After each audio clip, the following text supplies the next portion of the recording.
¿Oculta ovnis el gobierno estadounidense en la base aérea Wright-Patterson de Ohio? Yo diría que se han encontrado decenas de platillos estrellados. ¿Existen documentos desclasificados que demuestren que se transportaron a dicha base restos de naves siniestradas?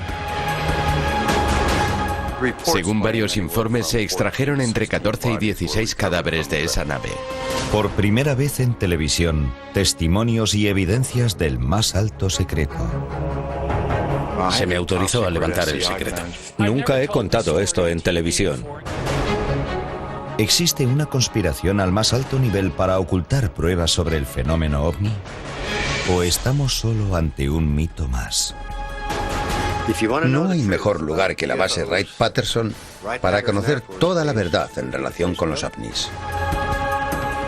Acompáñenos a conocer qué realidades se ocultan tras el Hangar 18, el almacén de ovnis.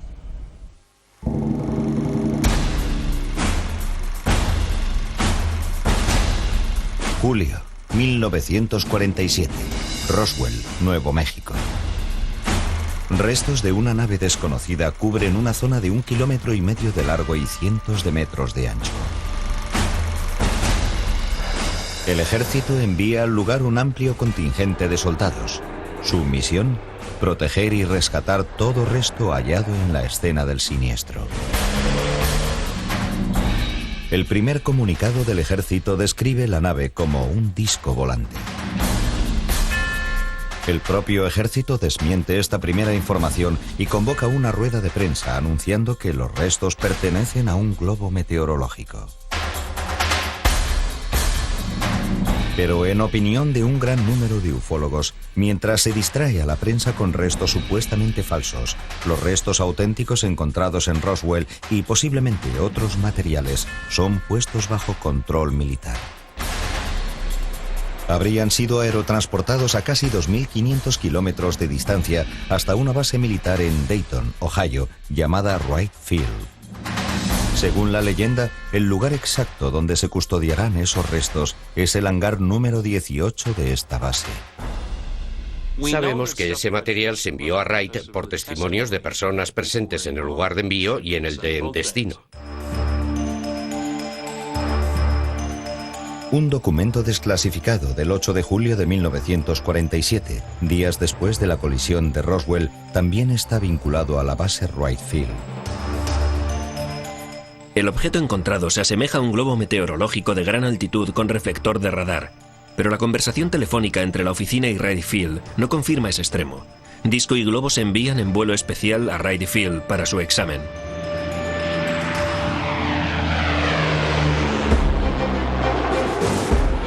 Poco después de la llegada de los restos de Roswell, se envía también a Wright Field para investigarlos a la última promoción de élite de la Academia del Ejército del Aire, la prestigiosa Air War College. Uno de estos aviadores de élite es un héroe de la Segunda Guerra Mundial, apodado Black Mac por su gran número de aviones enemigos derribados. Pero nada podía haber preparado a Marion McGruder ni a ninguno de sus compañeros para lo que estaban a punto de presenciar en Wright Field. Sus vidas cambiarían para siempre. Mi padre vio allí un metal muy flexible que se podía arrugar con las manos y recuperaba su forma inmediatamente. Un metal muy ligero que, sin embargo, se podía rasgar. Vio parte de los restos de lo que había sido una nave extraterrestre. Vio cadáveres. Y vio también un ser vivo. Un ser vivo de aspecto, según él, como infantil, muy delgado y de cabeza grande y largos brazos con 4 dedos.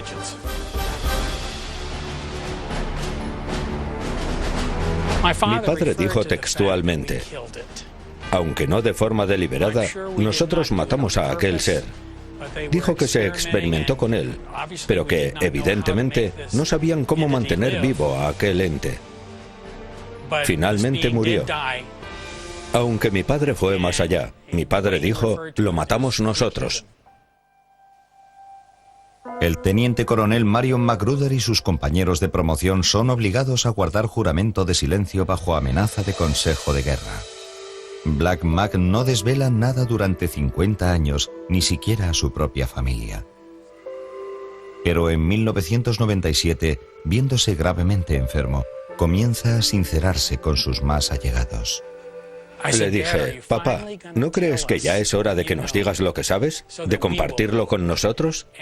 Él me respondió entonces que se trataba de un secreto terrible. Terrible por tener que cargar con él toda una vida, por tener que ocultárselo no solo a los suyos, sino al mundo entero.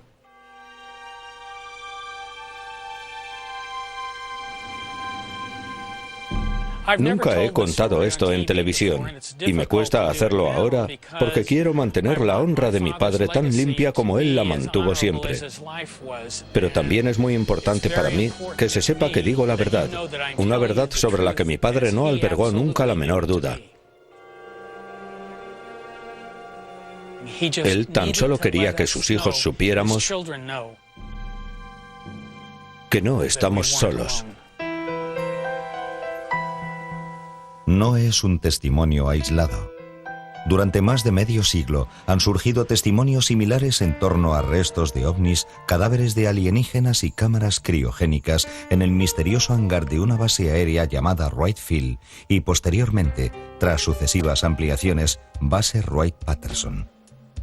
Pero los interrogantes sobre esta base y su legendario hangar siguen abiertos. El hangar 18 es el secreto mejor guardado de la base Wright-Patterson. Para conocer la verdad sobre aquella nave, sus restos y probablemente todo su historial documentado, la base Wright-Patterson es seguramente el mejor lugar donde encontrarla. Wright-Patterson, una de las mayores y más importantes bases del ejército estadounidense, podría ser la zona cero de efectos y materiales existentes sobre ovnis. Todas mis fuentes de información lo corroboran. Todo el cuerpo militar que ha trabajado aquí durante todo este periodo les dirán que ese material estaba aquí.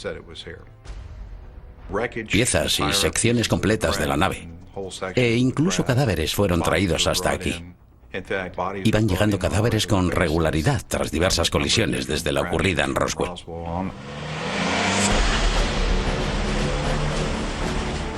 No solo se han enviado a Wright-Patterson restos de colisiones de ovnis. Entre principios de los 40 y finales de los 60, toda la documentación militar sobre ovnis se ha redactado en la base como parte del proyecto oficial de investigación ufológica llamado Proyecto Libro Azul. Wright-Patterson se ha convertido en una de las bases aéreas más citadas por los ufólogos. Sin embargo, la descripción oficial de la base es muy distinta.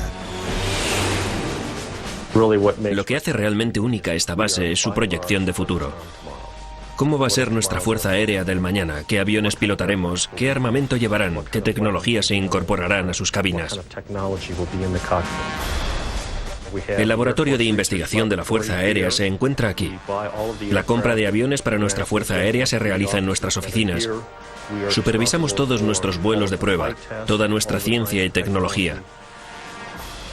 Y las principales misiones de inteligencia realizadas en nuestro espacio aéreo. Naturalmente, parte de nuestras investigaciones en lo que respecta al ámbito tecnológico es materia reservada, en beneficio e interés de nuestros soldados y aviadores.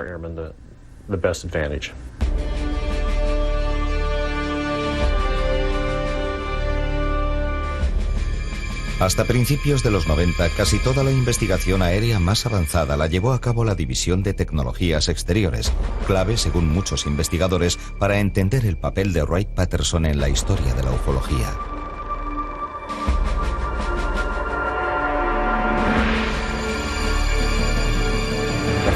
La División de Tecnologías Exteriores era el órgano responsable del espionaje técnico y científico aeroespacial, más en concreto de estudiar la capacidad de misiles extranjeros, en especial los de la Unión Soviética.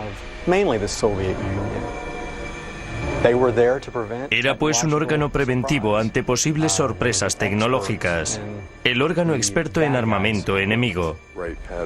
Si en la base Wright-Patterson del Ejército del Aire se ha duplicado tecnología tanto soviética como alemana, ¿Por qué descartar que se haya hecho lo mismo con tecnología extraterrestre? No tengo la menor duda de que se ha hecho.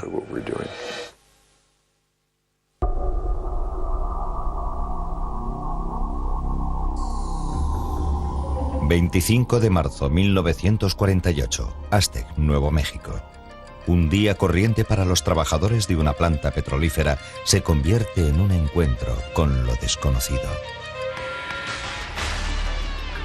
Al aproximarse a un cerro, un gran objeto plateado atrae su atención.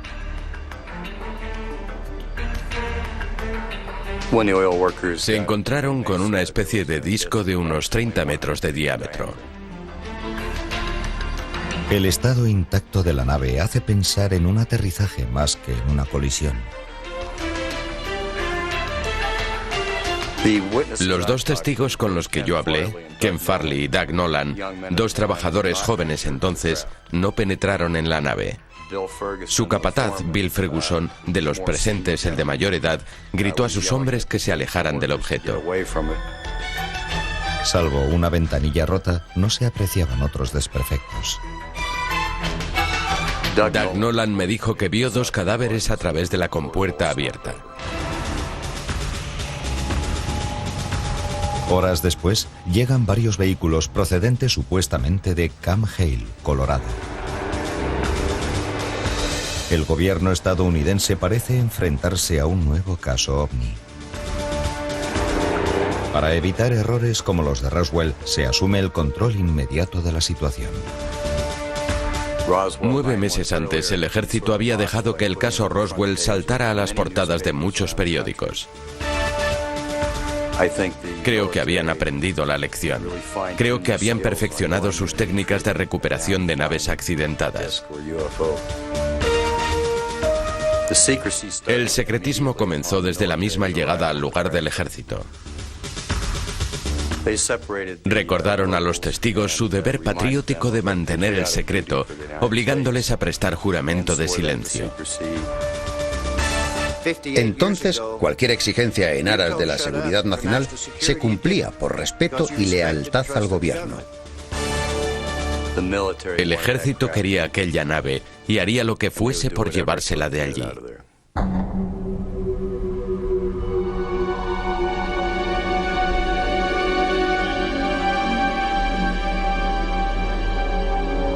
Según los testigos, se extraen de la nave estrellada unos 15 cadáveres semicalcinados de alienígenas.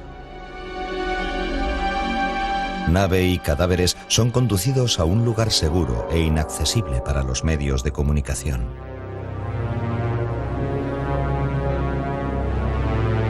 Lo lógico habría sido transportarlo todo a la base más próxima donde poder controlar todos sus accesos, luego a un lugar acorde a lo que se quisiera hacer con el hallazgo, pero el destino último iba a ser invariablemente Wright-Patterson. Es el alto número de cadáveres de alienígenas hallados en Aztec lo que hace de él uno de los casos más señalados de la ufología. Pero los ufólogos vinculan con Wright Field otros muchos casos ovni. Octubre 1947, Paradise Valley, Arizona. Mayo 1953, Kingman, Arizona. Junio 1953, Laredo, Texas. Y diciembre 1965, Kecksburg, Pensilvania, son una mínima parte de muchos supuestos casos similares registrados tan solo en Estados Unidos. La estela de todos y cada uno de estos casos conduce siempre indefectiblemente al hangar 18 de Wright-Patterson.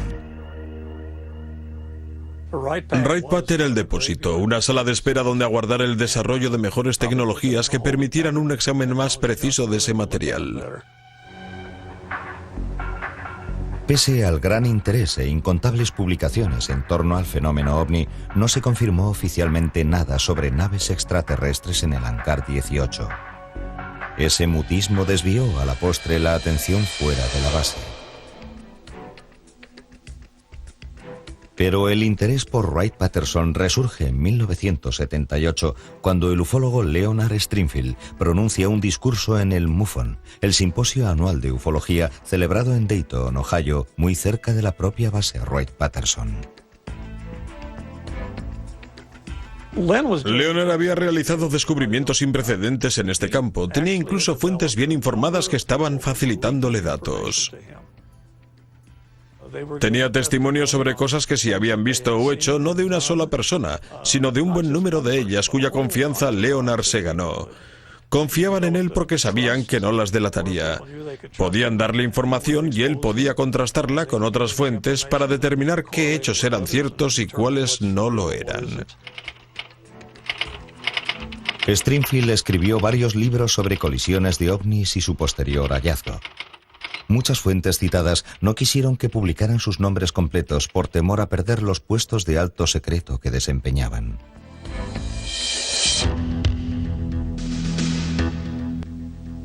Entre los casos almacenados en el hangar 18 de Wright-Patterson figuraba el de un piloto de la Armada identificado tan solo con las iniciales PJ, quien, junto con varios compañeros, entró fortuitamente en el hangar. Durante 30 breves segundos vio un objeto en forma de disco de color metalizado de unos 5 metros de ancho por casi 3 de alto. No puedo confirmar nada más que lo que había allí. Según Stringfield, los pilotos fueron sorprendidos por los guardas y desalojados del hangar. Una vez fuera, llegamos a la conclusión de que nuestro gobierno había construido y quizá incluso puesto en funcionamiento platillos volantes.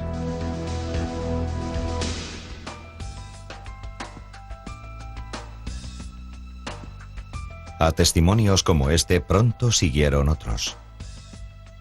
El ufólogo y detective de la policía de Aberdeen, Washington, James Clarkson, localizó a June Crane, empleada de Wright-Patterson en la era Roswell.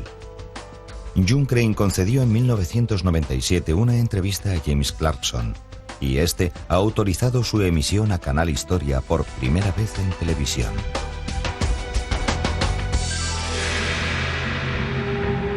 Ocurrió a principios de la década de 1950. Según los documentos facilitados por June a Clarkson, como mecanógrafa tenía acceso a información de alto secreto. Una tarde, un teniente la sorprendió con un fragmento de un extraño metal. He threw it on my desk, and he says, "June, you're a good wrecker. Tear that thing apart. Break that up." And I took it and I bent it and I twisted it and I laid it back down and it got right back to the same shape. So it's fairly thick, but it doesn't weigh anything. But it had no weight at all. It was like a feather. I said, "Well, what is it?" And he says, "Piece of a spaceship." He said, "I just come back from New Mexico and I brought it with me."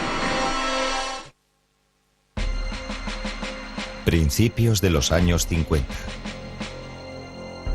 Wright-Patterson es el centro de investigación y producción de la tecnología más sofisticada del Ejército del Aire y el más avanzado de América.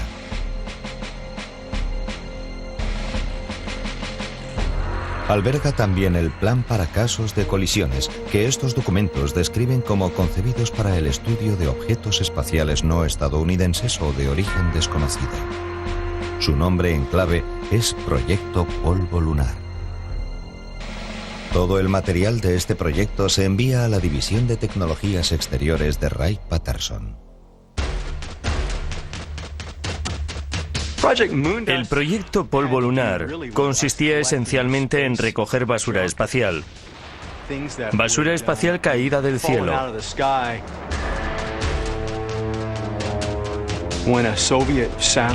Cuando caía un satélite soviético, una pieza de un misil o un lanzador espacial soviéticos en una zona a la que podíamos acceder, nosotros teníamos que recuperar toda la cantidad de material posible para estudiar su composición, su estructura, componentes, etc. Con frecuencia traíamos hasta la base de Wright-Patterson restos de tecnologías extranjeras, tecnologías aeroespaciales y de misiles. A veces, más que restos, simplemente pequeños fragmentos si no encontrábamos nada más. La situación es la misma, vehículos perdidos o accidentados. Se aísla y acordona el lugar a conciencia, se recogen los restos y por último se miente para que nadie sepa lo que se ha hecho. Procedimiento estándar, lo mismo da si se trata de aviones o de platillos volantes. En Wright-Patterson trabajó una mecanógrafa, June Crane, quien pudo tener acceso a gran cantidad de información sobre misiones de localización de naves. Según Crane, su condición de empleada de la base le permitía acceder a informaciones de alto nivel, como expedientes clasificados sobre colisiones de ovnis. En 1997 reveló a James Clarkson todo cuanto llegó a su conocimiento sobre tecnología alienígena. Canal Historia emite ahora su entrevista por primera vez en televisión.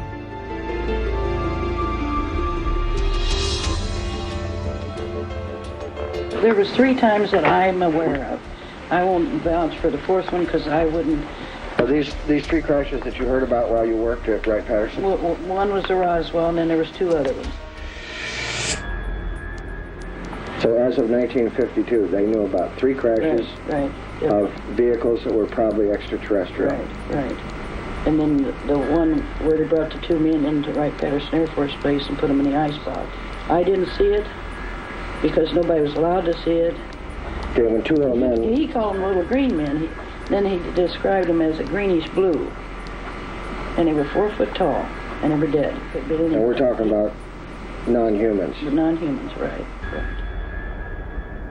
Según Clarkson, Crane no mencionó el asunto en 45 años. Había firmado un acuerdo de confidencialidad cuya ruptura se multaba con $10,000. Pero en 1997, Crane se decidió a hablar. En un email remitido a este programa, Clarkson cita palabras textuales de Crane. Tengo 72 años. ¿Qué van a hacerme? ¿Pegarme un tiro? ¿Encarcelarme? Creo poder afrontar ambos riesgos.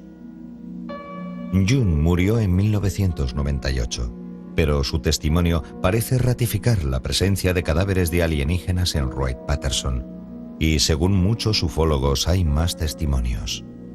Yo hablé con ciertas personas, de las cuales entrevisté a algunas, y todas me aseguraron que había cadáveres en Wright-Patterson, entre ellos cadáveres recogidos tras el incidente Roswell. La base contaba con instalaciones de almacenamiento refrigeradas para especímenes biológicos. Tenían un laboratorio para el estudio de antropoides, es decir, monos, simios, etc. Una perfecta tapadera, ¿por qué no?, para estudiar también seres extraterrestres. Otros datos sobre Wright-Patterson los proporcionan los trabajos de Leonard Stringfield, el ufólogo especializado en casos de colisiones de ovnis.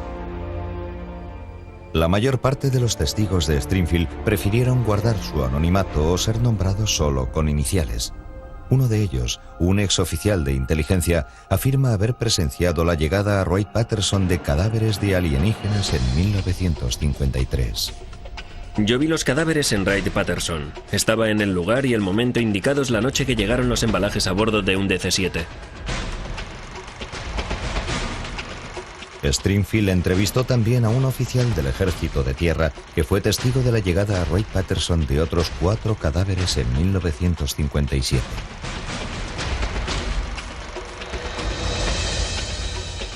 Los cadáveres de unos 160 centímetros cada uno fueron enviados a Wright-Patterson, donde los vimos en cámaras mortuorias subterráneas con temperaturas de unos 50 grados bajo cero para su conservación.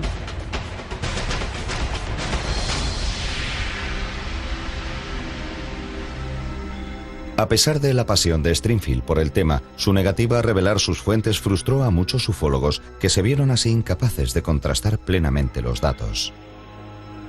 La información de Stringfield interesaba a toda la comunidad ufológica porque se sabía poco sobre colisiones de ovnis. La ocultación de fuentes impedía a otros verificar esa información por sí mismos. ¿Por qué no iban a poder hacerlo? Estaban en su derecho.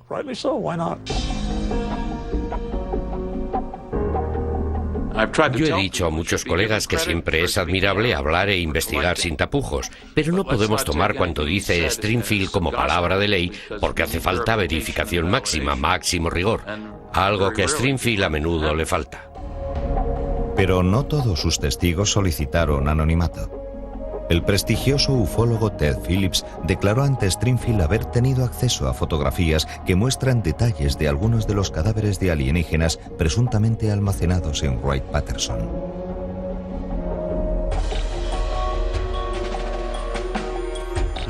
En una mano se ven unos largos y finos apéndices muy similares a dedos.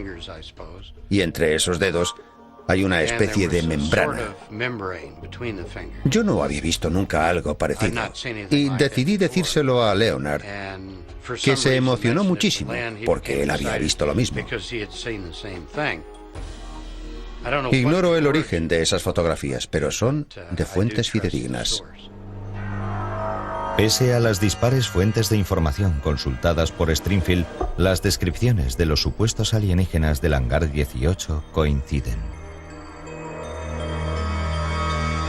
Las descripciones de los cadáveres apenas difieren. Pequeña estatura, grandes cabezas, brazos bastante largos, más larga la parte superior que la inferior, al revés que nosotros. 4 dedos largos y delgados, perfectos para un violinista, como dijo un testigo. Boca semejante a una fina ranura, desdentada aparentemente. En vez de nariz, 2 pequeños orificios, otros 2 en lugar de orejas, y ojos proporcionalmente mucho más grandes que los nuestros. Seres pequeños de poco más de 1 metro y no verdes, sino grisáceos. Se cree que se mantuvo con vida a algunos de esos alienígenas, incluso hasta años después del hallazgo de la nave en Roswell. Y sin duda se les practicó toda clase de pruebas. Si tuvieron en su poder al ocupante de una nave extraterrestre, no dudarían en practicarle una autopsia para determinar sus diferencias fisiológicas respecto a nosotros, sus diferencias genéticas respecto a nosotros, además de otras investigaciones muy avanzadas. Esas pruebas, combinadas con resultados de pruebas practicadas a alienígenas vivos, darían lugar a un proyecto de estudio biológico fascinante. ¿Existe o ha existido un depósito secreto subterráneo para esos cadáveres? El secreto mejor guardado de Wright-Patterson es la vasta red criogénica necesaria para preservar esos cuerpos.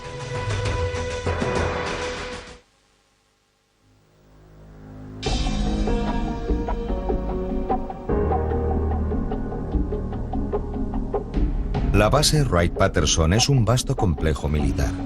22.000 personas trabajan en ella según cifras oficiales. Y es sede del Ala Aérea 88, del Centro de Inteligencia Aeroespacial y del Mando de Material Bélico Aéreo. Pero desde la presunta colisión de un ovni en Roswell, Nuevo México, en 1947, rumores vinculan a esta base con el almacenamiento y estudio de restos de ovnis e incluso de cadáveres de alienígenas. El ejército niega estos rumores, pero varios investigadores aseguran que Wright-Patterson es lo bastante amplia y segura para guardar múltiples secretos.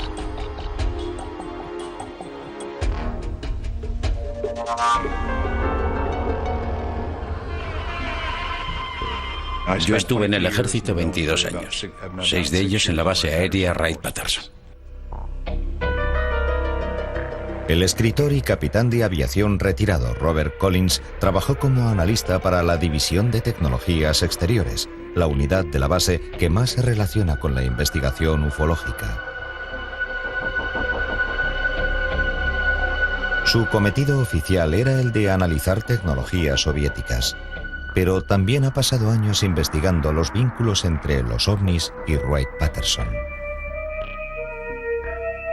En su libro Indesclasificables, Collins atribuye el misterio del hangar 18 a su vasta infraestructura subterránea oculta a los miles de ojos que frecuentan la base. La razón para no usar hangares, sino cámaras subterráneas para almacenar ciertos materiales, es la de mantenerlos a temperaturas criogénicas. Se necesita un lugar frío, un lugar seguro. Las cámaras subterráneas son el lugar idóneo. Y hay evidencias sobradas para creer que esas cámaras estaban ahí.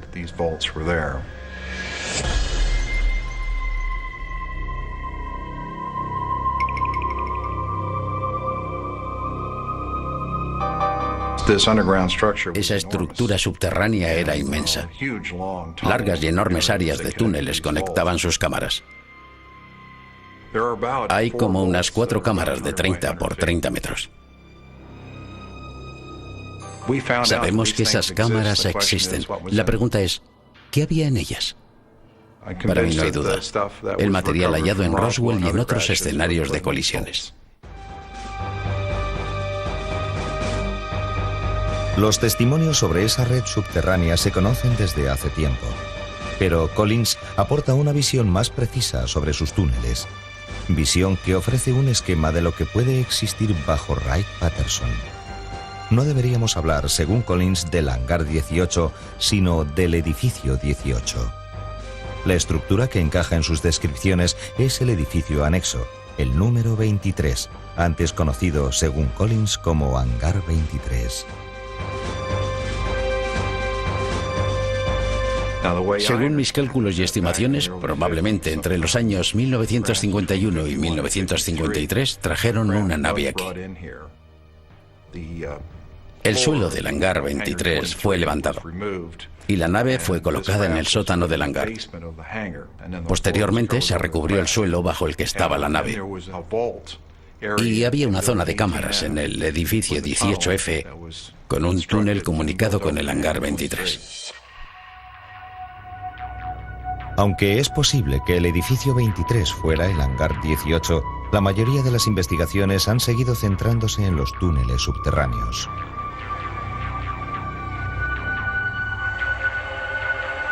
La base aérea Wright-Patterson cuenta con una amplísima red de instalaciones subterráneas, cada una de ellas con una configuración diferente, pero con suficiente profundidad como para crear en ellas un perfecto y remoto laboratorio para el examen de artefactos alienígenas encontrados durante todos estos años.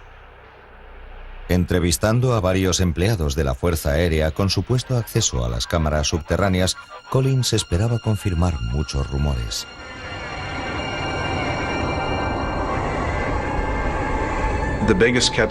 El mayor secreto de esas cámaras era la red criogénica necesaria para la preservación de los cadáveres, que entiendo debía ser forzosamente muy extensa.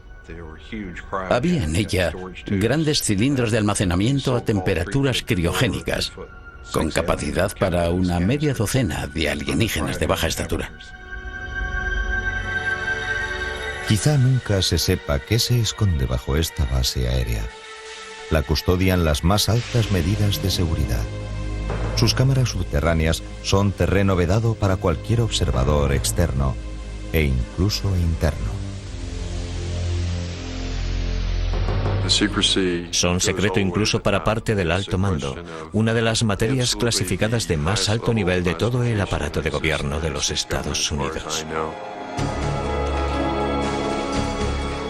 Un memorando desclasificado de julio de 1947 muestra el interés del entonces director del FBI, Edgar Hoover, por una nave encontrada y su frustración por no tener acceso al caso.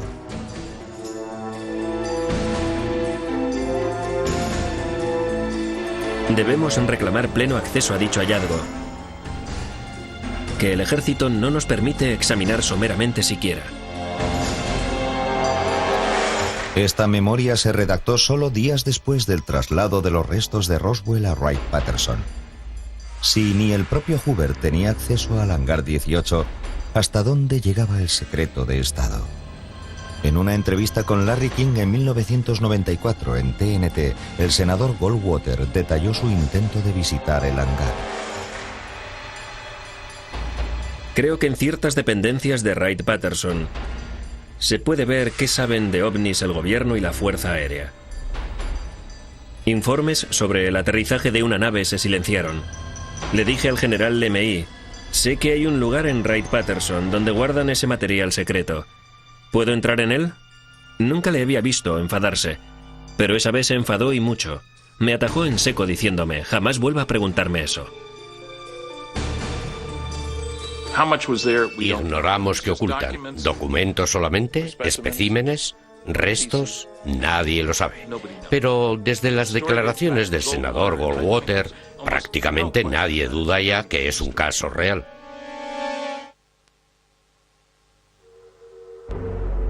Existen planos, por fin desclasificados. Bosquejos de lo que parece ser un platillo volante.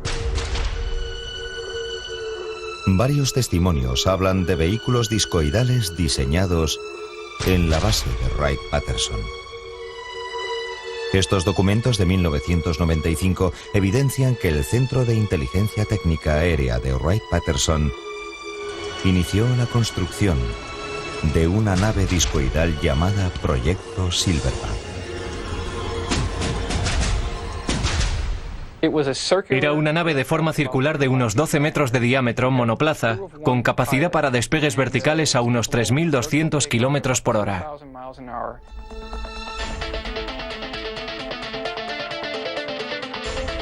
Hay quienes juran que la nave Silverback llegó a volar, aunque la mayoría cree que probablemente solo existieron sus planos.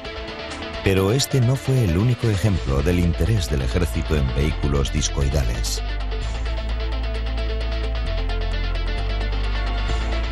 11 años más tarde, un piloto que pasaba por un hangar de camino a una reunión con su escuadrón, los Tigres Voladores, asegura que vio una nave de diseño similar.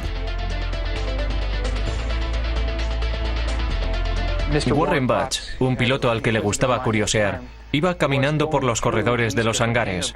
Cuando llegó al 4, al área de carga E, se asomó a la puerta. Había un guarda, pero al principio no le vio. Se acercó al tren de aterrizaje para observarlo. Fue cuando el guarda le dio el alto, le pidió su identificación y le dijo que no podía entrar allí.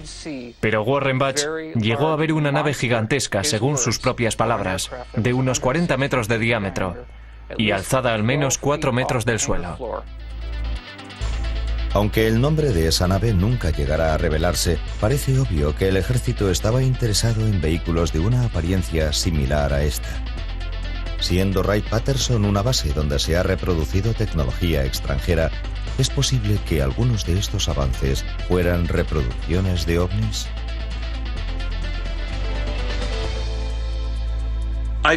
Yo creo que se ha invertido un gran esfuerzo en el estudio de piezas y componentes de ovnis siniestrados y de los datos instrumentales de seguimiento de naves. Pero dudo que sepamos reconstruir aún esa tecnología totalmente. Me refiero a algo parecido a platillos o naves nodriza. Si le hubieran dado a Colón un presupuesto ilimitado y un submarino nuclear y le hubieran dicho, aquí tienes este presupuesto ilimitado y este submarino nuclear, necesitamos 2 más como este, ¿podría haberlos construido? No. Verano de 1980. Sobre Wright-Patterson, una serie de misteriosas luces surcan el cielo. Según testigos y periodistas, la supuesta nave no se parece a nada que hayan visto hasta entonces. Fue descrito como un objeto moviéndose hacia arriba y hacia abajo, muy luminoso, que a veces se quedaba inmóvil largos lapsos de tiempo. También se dice que desapareció justo sobre Wright-Patterson. Pero para nosotros la prueba concluyente fue la persecución del objeto a cargo de 2 agentes de policía. Lo siguieron hasta Dayton y allí perdieron su rastro, lo cual parece corroborar que el objeto tuvo que aterrizar en la propia base Wright-Patterson.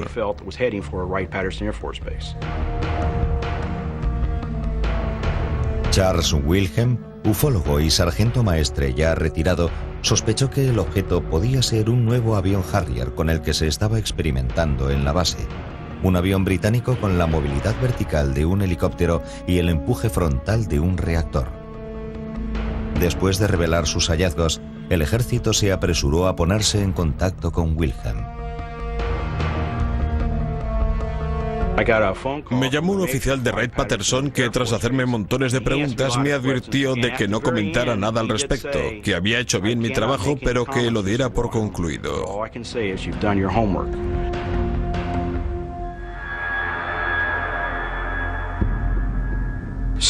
Por eso muchas de las cosas inexplicables que algunos ven en el cielo no tienen por qué ser naves de otros mundos. Normalmente son nuestros propios militares ensayando tecnologías cruciales para nuestra defensa. Eso explica el gran secreto que las rodea. Por eso, yo confío en nuestro ejército y lo apoyo incondicionalmente. Este incidente sugiere otras posibilidades sobre las actividades en Wright-Patterson. Quizá tras muchas de las leyendas sobre el hangar 18 haya proyectos militares de alto secreto. Creo que es importante tener en cuenta que el gobierno, junto con la División de Contraespionaje de nuestras Fuerzas Aéreas, es el primer interesado en la difusión del mito ovni para desviar la atención de sus propios proyectos.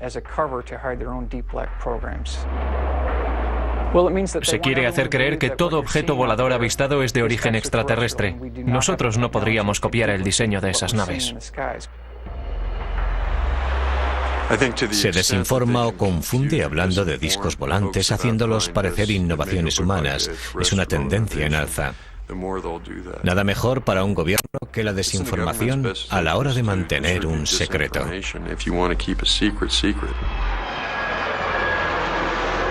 Quizá el debate sobre Wright-Patterson y su hangar 18 nunca se cierre del todo. Un 80% de la población está convencida de que en Wright-Patterson hubo restos de ovnis y cuerpos de extraterrestres que se estudiaron quizá hasta 1982, cuando se trasladó todo a otro lugar por los rumores y filtraciones. Fue justo cuando los comentarios sobre hombrecitos verdes y demás disminuyeron sustancialmente. Se conjetura que todos los proyectos militares relacionados con ovnis hayan podido ser reubicados en otra base secreta, el Área 51, un misterioso aeródromo en el desierto de Nevada. Se habría escogido el Área 51 por su remota ubicación. Dayton, Ohio, está en mitad de un núcleo de población importante, por eso el Área 51 sería una localización más idónea.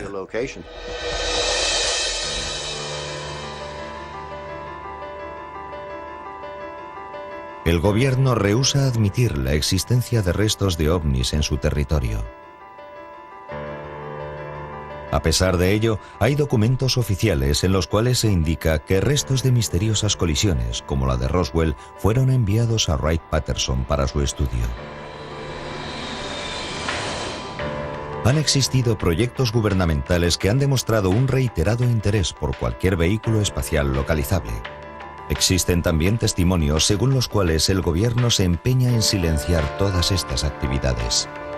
Pero, ¿por qué? ¿Cuál es la verdad que se esconde tras la leyenda del hangar 18? No hay pruebas concluyentes de que tengamos cadáveres de alienígenas. Es pura rumorología y especulación.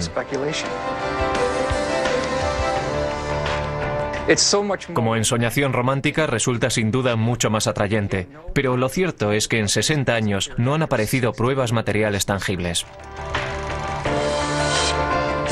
Sin duda, existió esa nave de Roswell y también otras naves que cayeron en manos de fuerzas leales a los Estados Unidos.